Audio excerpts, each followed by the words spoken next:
Moana Mackie. Thank you, Mr Chair, and I would also like to put on record how disappointed I am that this bill was not referred back to Select Committee so the SOP could be fully considered, because it is significant. It does make significant changes. It's not the positive step that the Minister is claiming it is. In fact, when we went through clause by clause in the SOP, what is very clear is that this SOP actually takes the bill backwards considerably. It should go back to Select Committee.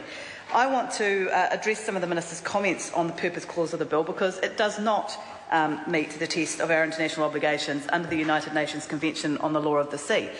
And we open ourselves up to a very real risk of legal challenges, which will of course be funded by the New Zealand taxpayer in terms of the defence, if we do not get this right. Now, there is a very simple way we could have got it right.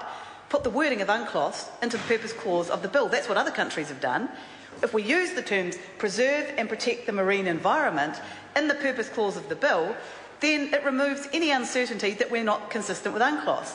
And if we've ratified UNCLOS, which we have, then why would we oppose using the same language as the Convention? It doesn't make sense.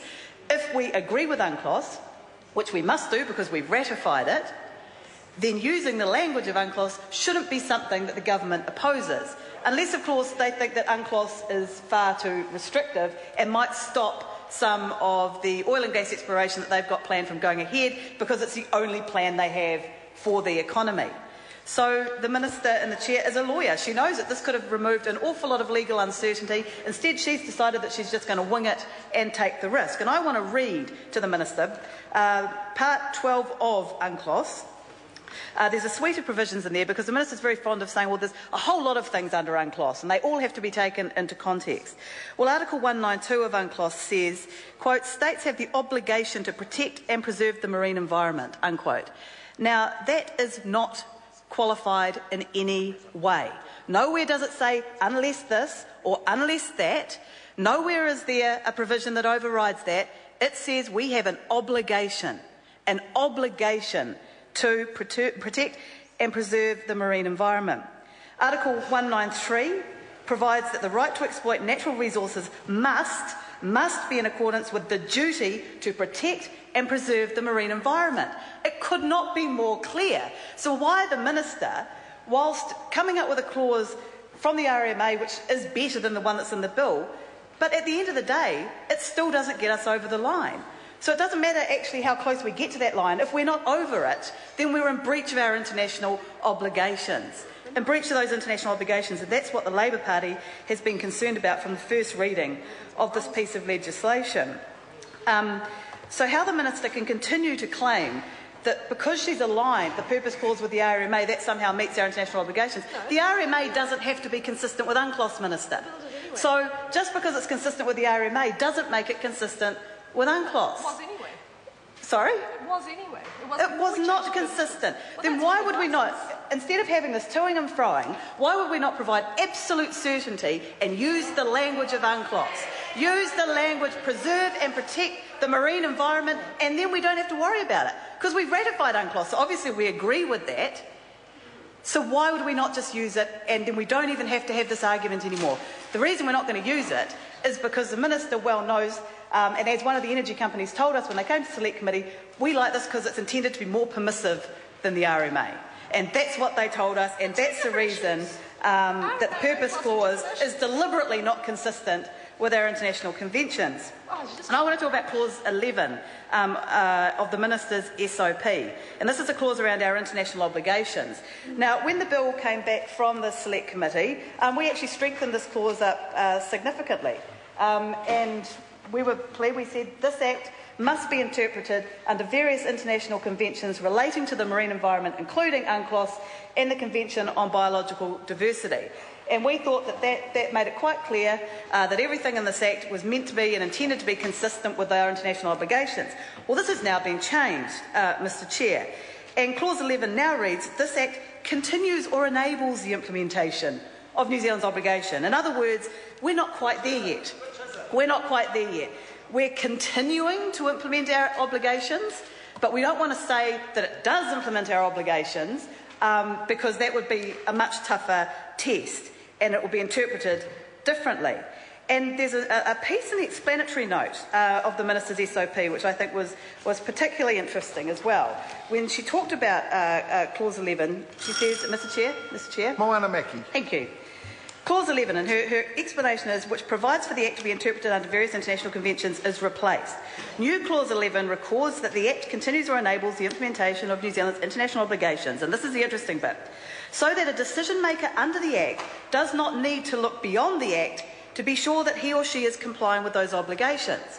In other words, the people who are implementing this piece of legislation can ignore UNCLOS, can ignore the Convention on Biodiversity, because the new Clause 11 states that they don't have to give any regard to our international obligations. They merely need to give regard to this piece of legislation, which, as I said, no longer says that this Act must be interpreted in accordance with our international obligations. Now it simply said it's continuing along the pathway of maybe one day getting somewhere close to implementing and meeting the tests under our various international obligations. So I find it astonishing that the Minister can continue to claim that this piece of legislation is in accordance with the international obligations when it clearly isn't.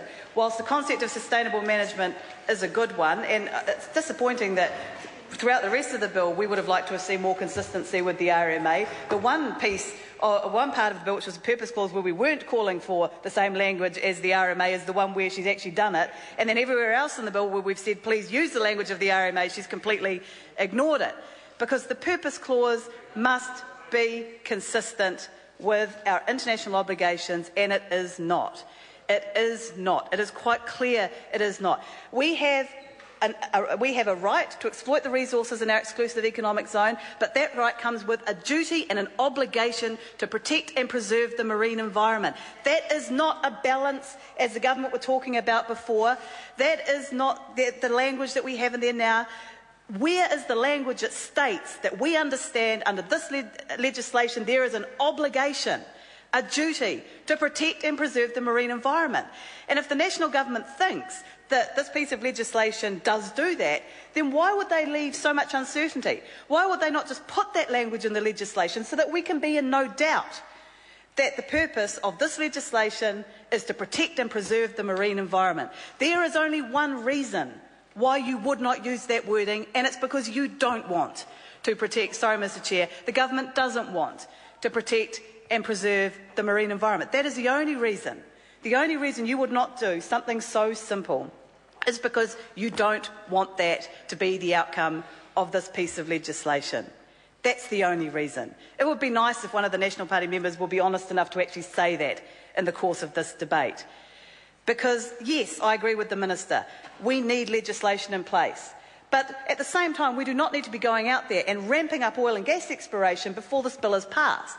It's not a good enough argument to say, oh, because all this stuff is going ahead, we just need to pass any old piece of legislation. Maybe we could pass good legislation and then once the protection is in place, go ahead with the oil and gas exploration.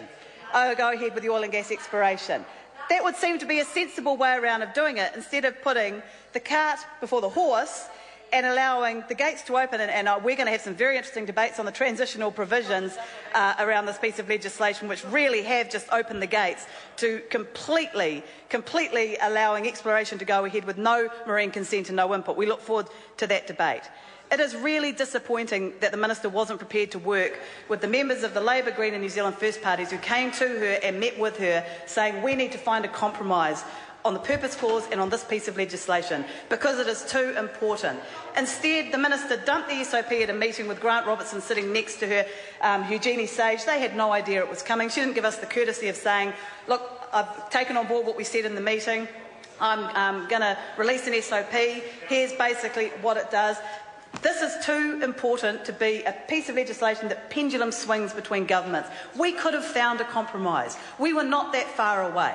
It's a shame we didn't do it at Select Committee, but we were shut down. We were shut down at every point at Select Committee when we tried to get these changes. It was clear that it was just going to be the government's way or no way at all. Unfortunately, the chair of the committee, whilst I appreciate all the work she put into it, didn't realise that she had a tied vote on the committee, which involved a lot of cleaning up in this SOP throughout it to clean up what what happened to that bill because of the way it ended up having to be voted on, because the process wasn't clearly laid out beforehand. But we could have come to an agreement on the purpose clause that actually had the intention of preserving and protecting the marine environment. We could have got there, Mr Chair, and it's a shame that the government rejected that offer. Nicky Wagner.